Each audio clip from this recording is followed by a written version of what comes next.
Hello students, कैसे हैं आप सब लोग। तो नेशनल इनकम हमने पूरी तरीके से रिवीजन कर लिया, सारे के सारे प्रीवियस ईयर क्वेश्चंस उसके बना लिए। अब फाइनली है एमसीक्यू की, तो टॉप मोस्ट 20 क्वेश्चन करा रहा हूं।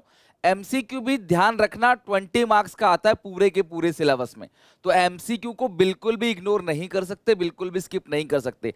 3 नंबर, 4 नंबर, 6 नंबर न्यूमेरिकल सब हम लोगों ने कर लिया। फटाफट चलते हैं, 20 एमसीक्यू बनाते हैं और आप भी मुझे बताना आउट ऑफ 20 कितने नंबर आपके आते हैं। आपने पूरा चैप्टर पढ़ लिया है तो। सबसे पहला सवाल, real GDP is estimated 173.82 lakh crore in the year 2023-2024 corresponding to the nominal GDP इतना आ गया, राइट, सेम ईयर का। on the basis of the given data the value of GDP deflator, GDP deflator का फॉर्मूला क्या होता है? Nominal GDP upon real GDP. तो nominal GDP 295.36 upon real GDP 173.82 into 100। Point से point cancel हो जाएगा, आप सॉल्व करके देखो कितना आ रहा है इसका आंसर। 295.36 divide by 173.82। आप अंदाजे से भी निकाल लोगे ना तो भी आपका आंसर आ जाएगा 170, यानी कि 169.92 ये आ रहा है 169.92। तो 169.92 को 170 भी लिख सकते हैं। हाँ, 170 नहीं है, उतना ही फिगर है, तो इसका सी ऑप्शन करेक्ट है। Nominal upon real into 100 GDP deflator. Next, refer to the given diagram carefully. आपको क्या बताना है इसके अंदर? द एरो सी और डी रिप्रेजेंट, सी और डी क्या रिप्रेजेंट करता है? ये फैक्टर पेमेंट का है और ये फैक्टर सर्विसेज का है। डैश मार्केट, तो फैक्टर पेमेंट और फैक्टर सर्विसेज, तो ये कैसा मार्केट हो गया? फैक्टर मार्केट हो गया। इसका ए ऑप्शन करेक्ट है। फैक्टर फैक्टर है तो ये फैक्टर मार्केट को रिप्रेजेंट करता है, ठीक है। नेक्स्ट है, in a simplified economy the flow of factor services from household to firm. Factor services household से फर्म में जाता है और फैक्टर पेमेंट जाता है फर्म से हाउस होल्ड में। तो ये कैसा मार्केट? अगेन ये फैक्टर सर्विसेज की बात कर रहा है, सेम क्वेश्चन है, तो ये कौन सा मार्केट हो गया? फैक्टर मार्केट हो गया। थर्ड का ए ऑप्शन करेक्ट है, फैक्टर मार्केट। इस वे में भी क्वेश्चन आपको घुमा के पूछ सकता है।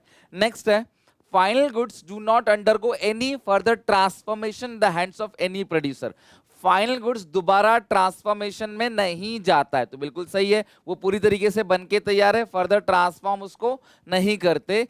Final goods may get transform during their consumption by the ultimate purchaser.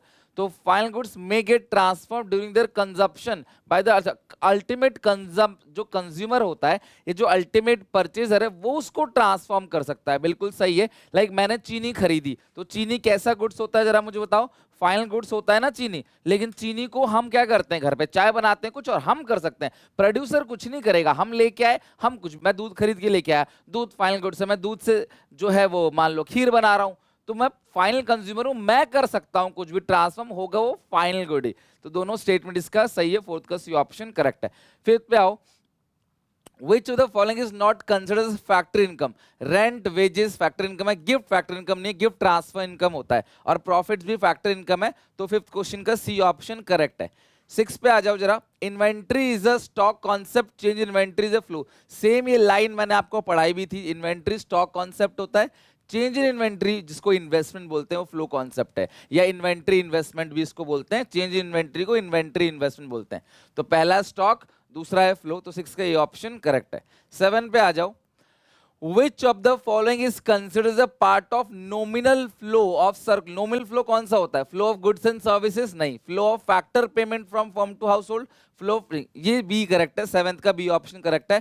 Factor payment का जो फ्लो हो रहा है, मतलब मनी फ्लो को नॉमिनल फ्लो बोलते हैं, गुड्स एंड सर्विसेज के फ्लो को, फैक्टर सर्विसेज के फ्लो को रियल फ्लो या फिजिकल फ्लो बोलते हैं। If factor cost is greater than market price, अगर फैक्टर कॉस्ट ज्यादा है मार्केट प्राइस से, फैक्टर कॉस्ट ज्यादा है मार्केट प्राइस से, ये तभी होगा जब एनआईटी नेगेटिव होगा। एनआईटी तभी नेगेटिव होगा जब इंडायरेक्ट टैक्स छोटा होगा और सब्सिडीज बड़ा होगा, तभी एनआईटी जो है आपका नेगेटिव आएगा। एनआईटी का फॉर्मूला आईटी माइनस सब्सिडी है, सब्सिडी बड़ा है आईटी छोटा है, तो एनआईटी आपका नेगेटिव का आएगा। तो ये तब होगा जब आपका सब्सिडी ज्यादा होगा और इंडायरेक्ट टैक्सेस कम होगा, यानी कि 8 का सी ऑप्शन करेक्ट है। इंडायरेक्ट टैक्स कम है, सब्सिडी ज्यादा है। 9, which of the following is not a factor payment? Factor payment कौन सा नहीं है, मतलब कौन सा फ्री का पेमेंट है, कौन सा ट्रांसफर पेमेंट है? Free uniform to defence personal, defence personal को फ्री यूनिफॉर्म दे रहे हैं तो अपने एम्प्लॉयज को दे रहे हो काम करने के बदले, फैक्टर पेमेंट है। Salaries to member of parliament, ये भी फैक्टर पेमेंट है। Rent paid to owner of building, ये भी फैक्टर पेमेंट है। स्कॉलरशिप स्टूडेंट्स को दे रहे हैं, ये कैसा है, आप जनरल स्टूडेंट्स को स्कॉलरशिप दे रहे हो, वो आपके लिए ट्रांसफर पेमेंट होता है। तो कौन सा फैक्टर पेमेंट नहीं है, तो डी वाला फैक्टर पेमेंट नहीं है।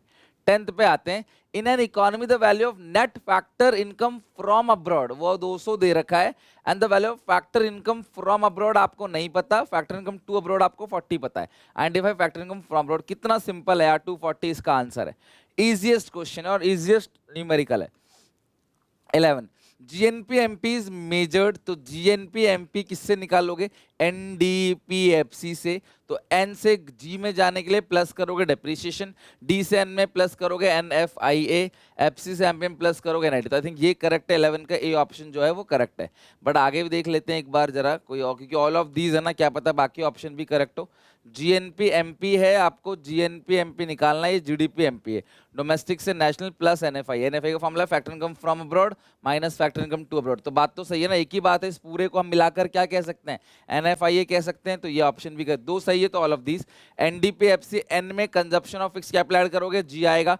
डोमेस्टिक में एनएफआई ऐड करोगे, आएगा। नेशनल और एमपी सेम है, तो 11 का डी ऑप्शन करेक्ट है। बहुत सिंपल और बहुत अच्छा क्वेश्चन था। मेजॉरिटी बच्चे पहला ऑप्शन पढ़ के टिक कर देंगे जी पहला सही है, लेकिन ऐसा भी हो सकता है कहीं बोथ और ऑल ऑफ दीज हो, तो आपको सब कुछ ध्यान में रखना पड़ेगा। 11 के बाद 12 पे फिल इन द ब्लैंक, एनएनपीएफसी, भैया आपको निकालना क्या है, जीडीपी एमपी, गिवन क्या है एनएनपीएफसी, नेशनल इनकम गिवन है, इसमें डेप्रिसिएशन ऐड करोगे, नेशनल से डोमेस्टिक में जाने के लिए माइनस एनएफआईए, एफसी से एमपी में आने के लिए करोगे प्लस नेट इनडायरेक्ट टैक्सेस। तो आप देखो प्लस करोगे डेप्रिसिएशन, माइनस करोगे net factor income from plus NIT, तो ये प्लस एनआईटी है, प्लस करोगे डेप्रिसिएशन, तो plus depreciation minus NFIA plus NIT. C option correct है, 12 क्वेश्चन का सी जो है फॉर्मूला बिल्कुल करेक्ट है। 13 if net national product is given, आपको नेट नेशनल प्रोडक्ट गिवन है एट एमपी, है ना, तो वी डैश इंडायरेक्ट टैक्सेस, अच्छा एनएनपी एमपी गिवन है, आपको निकालना क्या है, एनएनपी एफसी निकालना है ना, ये रहा, टू गेट नेशनल इनकम। देखो आपको चाहिए क्या, एनएनपीएफसी, गिवन क्या है एनएनपीएमपी, एमपी से एफसी में आने के लिए माइनस एनआईटी, और एनआईटी का फॉर्मूला क्या है, इंडायरेक्ट टैक्स लेस सब्सिडी, अगर आप ओपन करोगे तो minus indirect tax plus subsidy. तो ये ध्यान समझना, यहाँ पे बच्चे बहुत गलती करते हैं, गलत करके आते हैं। एमपी से एफसी जाने के लिए माइनस एनआईटी, तो माइनस खोलोगे ब्रैकेट में, बच्चे बोलते हैं आईटी माइनस सब्सिडी, भैया ये माइनस एनआईटी है, तो माइनस आईटी प्लस सब्सिडी होगा ब्रैकेट ओपन करने के बाद। तो हम क्या करेंगे, इंडायरेक्ट टैक्सेस को क्या करेंगे, लेस करेंगे, सब्सिडीज को ऐड करेंगे, लेस और ऐड। तो पहला सी ऑप्शन करेक्ट है 13 क्वेश्चन का, सब्सट्रैक्ट और add. When net factor income from abroad is negative, अगर NFIA, पढ़ाते वक्त बहुत अच्छे से आज ही मैंने तुम्हें समझाया था, अगर NFIA नेगेटिव है, net factor income from abroad अगर नेगेटिव है, तो इसका मतलब क्या होता है, अगर net factor income from abroad minus के अंदर है, तो इसका सिंपल सा मतलब है कि जो डोमेस्टिक है वो ज्यादा है और नेशनल जो है वो कम है। तो जीएनपी एमपी, डोमेस्टिक ज्यादा national income, domestic income is more than national income, बात बराबर है। और ये डी और एन है तो डी ज्यादा है, बाकी सब सेम है। तो ऑल ऑफ दीज 14 क्वेश्चन के सारे ऑप्शन करेक्ट है।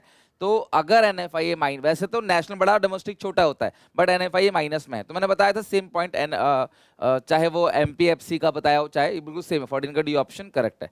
15 का farmer sells wheat to miller 500 and miller sell flour to baker 700, तो 200 रुपए का ये वैल्यू एडेड यहाँ पे हुआ है। Baker sell bread for consumption 1000, तो 300 रुपए का यहाँ वैल्यू एड हुआ है, 200 रुपए का यहाँ वैल्यू एड हुआ है। Total value added by miller और बेकर, तो मिलर ने जो है ऐड किया है 200 रुपए का वैल्यू ऐड किया है, 500 जो 700 का बेच के, बेकर ने 700 का 1000 बेच के 300, दोनों ने मिलाकर जो वैल्यू ऐड किया है वो वैल्यू एड आपका 500 रुपए, ठीक है। तो इसका 500 करेक्ट है 15 का।